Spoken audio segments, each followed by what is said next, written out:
Hello, good morning, जोहार। मैं संजय और आप देख रहे हैं न्यूज़ झारखंड। चलिए जानते हैं आज की मुख्य 25 बड़ी खबरों को। पहली बड़ी खबर की बात करें तो अंतर्राष्ट्रीय स्तर पर दिखेगी नक्सल प्रभावित इलाके के युवाओं की खेल प्रतिभा। झारखंड के सीएम का यह प्लान। खेल और खिलाड़ियों को बढ़ावा देने के लिए प्रति संजीदा झारखंड के मुख्यमंत्री हेमंत सोरेन ने सहाय योजना से नक्सल प्रभावित क्षेत्र के युवाओं को जोड़ने को कहा है। उन्होंने कहा कि अवसर मिलने पर ये युवा अपना हुनर राष्ट्रीय और अंतर्राष्ट्रीय फलक पर दिखाएंगे। निर्देश मिलने के बाद खेल विभाग नक्सल प्रभावित क्षेत्र के युवाओं के लिए विशेष खेल योजना सहाय पर कार्य कर रहा है। इसमें 19 वर्ष से कम उम्र के युवाओं को जोड़ा जाएगा और स्कॉलरशिप योजना के तहत खिलाड़ियों को हर महीने 3,000 से 6,000 रुपए की स्कॉलरशिप मिलेगी। सहाय योजना के तहत पंचायत स्तर से बच्चों को लेकर उन्हें प्रखंड एवं जिला स्तर तक खेलों के लिए तैयार किया जाएगा। इसके बाद वे अपनी प्रतिभा के अनुसार राष्ट्रीय और अंतर्राष्ट्रीय स्तर पर अपना जलवा दिखाएंगे। खेल और पुलिस विभाग के समन्वय से योजना को संचालित किया जाएगा। योजना का उद्देश्य खेल के माध्यम से लोगों और पुलिस के बीच की दूरी को कम करना है। साथ ही साथ नक्सल प्रभावित क्षेत्र की प्रतिभा को एक पहचान देकर सकारात्मक जीवन की ओर प्रेरित करना है। अगली बड़ी खबर की बात करें तो मानसून सत्र 3 से वैक्सीन के दोनों डोज लेने वालों को ही मिलेगा प्रवेश। झारखंड विधानसभा के मानसून सत्र के दौरान उन्हें परिसर में प्रवेश मिल पाएगा जिन्होंने कोरोना से बचाव के लिए वैक्सीन की दोनों डोज ली है। जिन्होंने वैक्सीन की दोनों डोज नहीं ली है उन्हें कोरोना की नेगेटिव जांच रिपोर्ट दिखानी होगी। ऐसा नहीं करने पर उन्हें प्रवेश नहीं मिलेगा। 3 से 9 सितंबर तक प्रस्तावित सत्र में कानून व्यवस्था बनाए रखने, कोविड से संबंधित प्रोटोकॉल और कोरोना जांच सुनिश्चित करने का आदेश झारखंड विधानसभा के अध्यक्ष रविंद्र नाथ महतो ने दिया है। मंगलवार को उनके कार्यालय कक्ष में संसदीय कार्य मंत्री आलमगीर आलम की मौजूदगी में वरीय अधिकारियों की उच्च स्तरीय बैठक हुई। स्पीकर ने सत्र के दौरान पर्याप्त संख्या में दंडाधिकारी और पुलिस बल प्रतिनियुक्त करने को भी आदेश दिया है।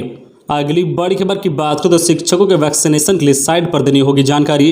रांची के स्कूल शिक्षकों और शिक्षेतर कर्मचारियों के वैक्सीनेशन को लेकर विशेष कैंप चलाया जा रहा है। 4 सितंबर तक यह कैंप सभी प्रखंडों में चलेगा। वैक्सीनेशन कैंप में पहली से लेकर 8वीं कक्षा तक के शिक्षकों को भी टीका लेना है। स्कूलों को निर्देश दिया गया है कि शिक्षकों और सभी कर्मियों के टीकाकरण के बाद प्रतिदिन का डाटा गूगल शीट पर जिला कार्यालय का उपलब्ध कराया जाए, जिससे कि यह पता चल पाएगा कि किस प्रखंड में कितने शिक्षकों का टीकाकरण हो चुका है। डीईओ डीएसपी के साथ चिकित्सा विभाग की बैठक में यह फैसला लिया गया था। टीकाकरण का काम पूरा होने के बाद सरकार स्कूल खोलने पर विचार कर सकती है। अगली बड़ी खबर की बात करें तो 6 सितंबर से बिरसा एग्रीकल्चर यूनिवर्सिटी में ऑफलाइन क्लासेस। यूजीसी के निर्देश के बाद यूनिवर्सिटी प्रबंधक ने लिया फैसला। यूजी, पीजी व पीएचडी स्टूडेंट को नेगेटिव रिपोर्ट के साथ वैक्सीनेशन सर्टिफिकेट भी लाना होगा। बिरसा एग्रीकल्चर यूनिवर्सिटी में 6 सितंबर से ऑफलाइन पढ़ाई शुरू हो जाएगी। यूजीसी के निर्देश के बाद यूनिवर्सिटी प्रबंधन की तरफ से इस संबंध में आदेश जारी कर दिया गया है। डायरेक्टर प्रशासन की तरफ से जारी अधिसूचना के मुताबिक फाइनल ईयर के यूजी, पीजी और पीएचडी के छात्रों के लिए ऑफलाइन क्लास शुरू की जाएगी। साथ ही हॉस्टल सुविधा भी बहाल करने का निर्देश दिया गया है। ऑफलाइन के साथ ऑनलाइन पढ़ाई भी जारी रहेगी। स्टूडेंट को 6 सितंबर से ऑफलाइन या ऑनलाइन मोड में जो क्लासेस को चुनने का विकल्प दिया जाएगा। प्रबंधन की ओर से जारी निर्देश में 34 बिंदुओं की गाइडलाइन है। ऑफलाइन क्लास करने वाले स्टूडेंट को सभी 34 बिंदुओं का गाइडलाइन मानना होगा। साथ ही छात्रों के लिए कोविड-19 नेगेटिव टेस्ट और कम से कम कोविड वैक्सीनेशन की डोज को अनिवार्य कर दिया गया है। अगली बड़ी खबर की बात करें तो धार्मिक स्थलों को खोलने को लेकर पद यात्रा। आज झारखंड के सभी जिलों में महीने से बंद पड़े धार्मिक स्थलों को खोलने की मांग को लेकर राजधानी में बुधवार को दिन के 4 बजे पदयात्रा कार्यक्रम होगा। पदयात्रा पहाड़ी मंदिर मुख्य द्वार के समीप से आरंभ होगी और हरमू रोड में गाड़ी खाना, अपर बाजार, शहीद चौक, मेन रोड से होकर अल्बर्ट एक्का चौक पहुंचेगी, जहां पर झारखंड सरकार से धार्मिक स्थलों को खोलने की मांग की जाएगी और 5 मिनट का सांकेतिक प्रदर्शन होगा। कार्यक्रम में शक्तिपीठ रजरप्पा समेत विभिन्न प्रमुख मंदिर कमेटी से जुड़े लोग एवं श्रद्धालु शामिल होंगे। अगली बड़ी खबर की बात करें तो झारखंड में फिर से सक्रिय होगा मानसून। 2 सितंबर से बारिश का असर। आज रांची में झमाझम संभव। उत्तर भारत में अभी मानसून की विदाई नहीं हुई है। खासकर झारखंड में फिर से मानसून सक्रिय होने जा रहा है। 2 सितंबर के बाद एक बार फिर से मानसून सक्रिय होगा और झमाझम बारिश होगी। दक्षिण छत्तीसगढ़ में कम दबाव का क्षेत्र बना हुआ है। वर्तमान में इसका फैलाव विशाखापत्तनम तक देखने को मिल रहा है। इस कम दबाव के क्षेत्र से ही होकर अभी मानसून का टर्बलाइन गुजर रहा है। ऐसे में इसका असर राज्य में 1 से 2 दिनों में देखने को मिल सकता है। इस कारण झारखंड के कुछ हिस्सों में बेहतर बारिश दर्ज की जा सकती है। आज रांची के आसमान में मध्यम दर्ज के बादल छाए हुए रहेंगे। मौसम विभाग के अनुसार राज्य में अभी दक्षिण पूर्वी हवा चल रही है। इस कारण अगले 24 से 48 घंटे तक राजधानी रांची समेत राज्य के लगभग सभी जिलों में कहीं कहीं हल्की बारिश रिकॉर्ड की जाएगी। दिन में जो है कई बार हल्के दर्ज की बारिश अलग अलग हिस्सों में रुक रुक कर हो सकती है। पिछले 24 घंटे के दौरान राज्य में मानसून की स्थिति कमजोर रही है।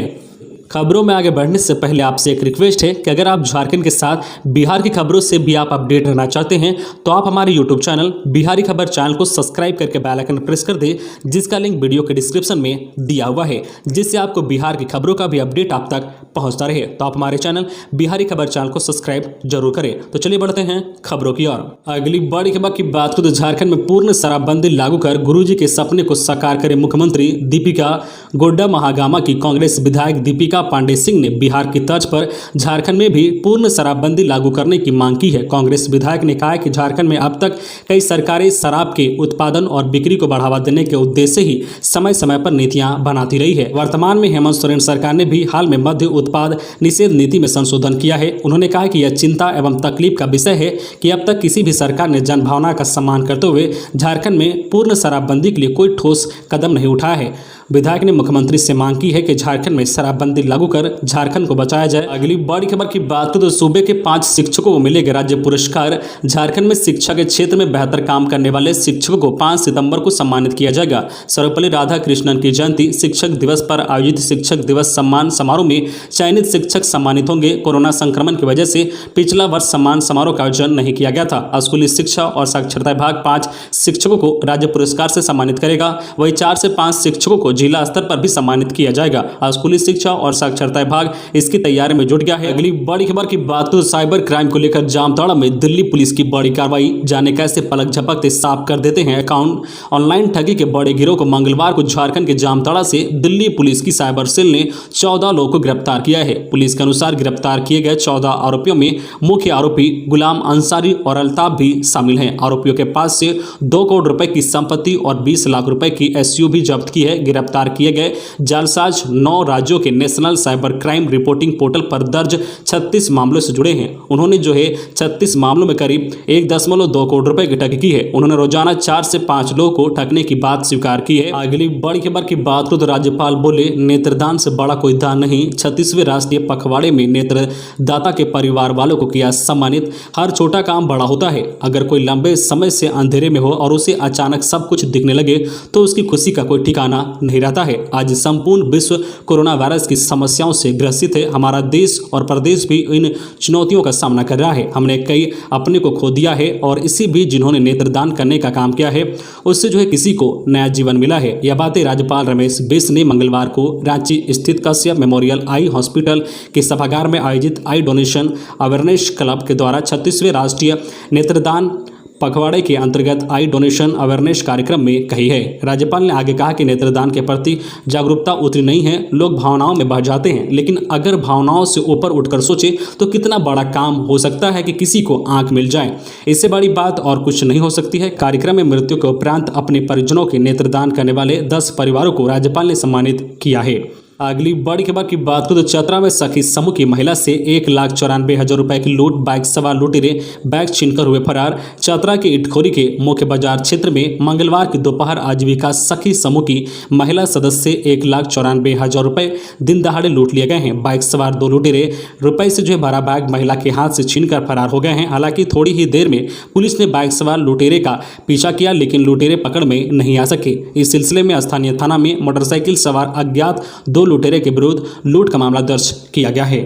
अगली बड़ी खबर की बात करें तो तीसरी लहर में बच्चों को बचाने की तैयारी। आईसीयू की सुविधा से लैस 24 नियोनेटल समेत 89 एम्बुलेंस खरीदेगा स्वास्थ्य विभाग। स्वास्थ्य विभाग कोरोना की तीसरी लहर की तैयारियों के तहत 24 नियोनेटल एम्बुलेंस सहित कुल 89 एम्बुलेंस खरीदेगा। स्वास्थ्य विभाग की ओर से संकल्प जारी किया गया है। खरीदे जाने वाले एम्बुलेंस में 25 advance life support ambulance, 40 basic life support ambulance और 24 नियोनेटल एम्बुलेंस शामिल हैं। स्वास्थ्य विभाग ने इसके लिए 28 करोड़ रुपए की मंजूरी दी है। सभी एम्बुलेंस की खरीदारी जेम पोर्टल के माध्यम से की जाएगी। अभी राज्य में 108 सेवा के तहत 287 BSL और 50 ASL एम्बुलेंस संचालित किए जा रहे हैं। इसके अलावा 117 एम्बुलेंस खरीदने की प्रक्रिया चल रही है। इसमें 91 BSL और 26 ASL एम्बुलेंस है। अब 89 अतिरिक्त एम्बुलेंस खरीदने का निर्णय स्वास्थ्य विभाग ने किया है। अगली बड़ी खबर की बात करें तो झारखंड स्वास्थ्य विभाग में होगी बम्पर बहाली। अभियान निदेशक के निर्देश पर तैयार की जा रही है रिक्तियों की सूची। झारखंड स्वास्थ्य विभाग में विभिन्न प्रकार के प्रशिक्षण और पढ़ाई करके नौकरी के इंतजार करने वाले विद्यार्थियों के लिए अच्छी खबर है। राष्ट्रीय ग्रामीण स्वास्थ्य मिशन समिति की ओर से अनुबंध के आधार पर स्वास्थ्य कर्मियों की बम्पर बहाली निकलने वाली है। इसके लिए राज्य स्तर से तैयारी शुरू कर दी गई है। इस संबंध में अभियान निदेशक उमाशंकर सिंह ने धनबाद सहित राज्य के सभी जिलों के सिविल सर्जनों को पत्र लिखकर जिलों में एएनएम, लैब टेक्नीशियन, सहायक आदि विभिन्न पदों की स्वीकृति पद और कार्यरत बल की जानकारी मांगी है। इसके साथ ही 2 माह के अंदर तमाम तैयारी पूरी करके बहाली निकाल दी जाएगी। इस संबंध में civil surgeon doctor Shyam Kishore ने तैयारी शुरू कर दी है। इसमें संबंधित तमाम जानकारी मुख्यालय को मुहैया कराई जा रही है। अगली बड़ी खबर की बात करें तो उपकरण बैंक से बांटे गए 50 स्मार्टफोन व 1 लैपटॉप समुदाय पुलिसिंग के बैनर तले सिमडेगा जिला पुलिस उपकरण बैंक के माध्यम से मेधावी एवं असहाय छात्र छात्राओं के ऑनलाइन पठन पाठन हेतु निःशुल्क एकत्रित बिल्कुल नए एवं ब्रांडेड 50 स्मार्टफोन 1 लैपटॉप को तृतीय वितरण समारोह में वितरित कर सिमडेगा जिला पुलिस ने एक बड़ी गौरवपूर्ण कीर्तिमान स्थापित किया है। सिमडेगा जिला में 10वीं तथा 12वीं कक्षा के छात्र छात्राओं को अब तक कुल 162 स्मार्टफोन तथा 1 लैपटॉप वितरित किया जा चुका है, जो एक बेहद सराहनीय पहल है। अगली बड़ी खबर की बात हो तो झारखंड के पूर्व सीएम के सलाहकार को राहत नहीं। रांची सिविल कोर्ट ने जमानत याचिका खारिज की। अपर लोक अभियोजक ने कहा सुनील तिवारी पर लगे आरोप गंभीर हैं, ये यहाँ सुनवाई योग्य नहीं। झारखंड के पूर्व सीएम बाबूलाल मरांडी के सलाहकार सुनील तिवारी को सिविल कोर्ट से राहत नहीं मिली है। रांची सिविल कोर्ट के न्यायायुक्त विशाल श्रीवास्तव की कोर्ट ने इनकी अग्रिम जमानत याचिका खारिज कर दी है। इनकी अग्रिम जमानत याचिका पर रांची सिविल कोर्ट में सुनवाई हुई। सुनवाई के दौरान दोनों तरफ से अपना पक्ष रखा गया। विशेष लोक अभियोजक प्रदीप कुमार चौरसिया ने मामले का विरोध किया है। उन्होंने कहा कि सुनील तिवारी पर लगे आरोप गंभीर हैं। मामले में ST/SC एक्ट लागू हुआ है, इसलिए यह यह सुनवाई योग्य नहीं है। अगली बड़ी खबर की बात करें तो रांची पुलिस ने तैयार किया 2 नया सॉफ्टवेयर, इस तरह से रखेगी अपराधियों पर नजर। रांची पुलिस अब हाईटेक तरीके से जेल से बाहर निकलने वाले अपराधियों पर नजर रखेगी।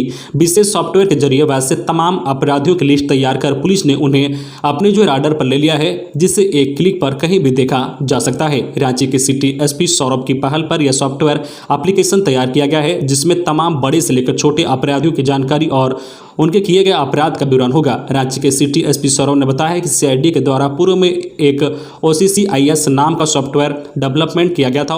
उसी में कुछ परिवर्तन कर अपराधियों का डाटा कलेक्ट करने के लिए एक दूसरा सॉफ्टवेयर भी डेवलपमेंट कराया गया है। इस सॉफ्टवेयर के माध्यम से यह स्पष्ट रूप से पता चल पाएगा कि राजधानी में कितने क्रिमिनल चार्ज सीटेड हैं और कितने क्रिमिनल जेल से हाल में छूटे हैं और कितने ऐसे कांड हैं जो अभी भी अनसुलझे हैं। और इसके अलावा यह भी पता चल पाएगा कि कितने ऐसे कांड हैं जिनका अनुसंधान पूरा हो चुका है। खासकर डाटा से किस किस थाना क्षेत्र में किस तरह के अपराधी रहते हैं और किस तरह के अपराधों को अंजाम देते हैं, वह जानने में बेहद आसानी होगी। अगली बड़ी खबर की बात करें तो रांची से भारी मात्रा में गांजा पार्सल गाड़ी से पटना के दीदारगंज लेकर जा रहे थे तस्कर नवादा में रजौली चेक पोस्ट पर पकड़ाए। समेकित जांच चौकी पर मंगलवार की दोपहर उत्पाद विभाग की टीम ने वाहन जांच के दौरान एक पार्सल गाड़ी से भारी मात्रा में गांजा बरामद किया है और मौके से 2 तस्करों को भी गिरफ्तार किया है। उत्पाद विभाग के इंस्पेक्टर रामप्रीत कुमार ने बताया है कि प्रतिदिन की तरह उत्पाद विभाग की टीम झारखंड की ओर से आने वाली सभी वाहनों की तलाशी ले रही थी। इसी दौरान एक तेज रफ्तार से सेफ एक्सप्रेस लिखा हुआ पार्सल गाड़ी को रोकने का उत्पाद विभाग की टीम ने इशारा किया, लेकिन वह गाड़ी भगाना चाहा। गाड़ी को रोकने के लिए उत्पाद विभाग की टीम ने जैसे ही इशारा किया, गाड़ी की गति और तेज कर दी गई। इस पर ड्यूटी में तैनात सभी जवानों को शक हुआ और शक के आधार पर उन्होंने गाड़ी का पीछा किया। कुछ दूर जाने के बाद गाड़ी को पकड़ने में कामयाबी पाई है। गाड़ी के रोकने के बाद जब तलाशी शुरू की तो तलाशी के दौरान गाड़ी से 66 पैकेट में बंधा 330 kg गांजा बरामद किया गया है। तो ये थी आज की झारखंड की टॉप बड़ी खबरें। इसी तरह झारखंड की हर छोटी बड़ी खबर देखने के लिए आप हमारे चैनल न्यूज़ झारखंड चैनल को सब्सक्राइब करके बेल आइकन प्रेस कर दीजिए, जिससे आपको झारखंड की हर छोटी बड़ी खबर का अपडेट आप तक पहुंचता रहे। तो आज के लिए बस इतना ही, हमें दीजिए इजाजत, फिर मिलते हैं नेक्स्ट न्यूज में।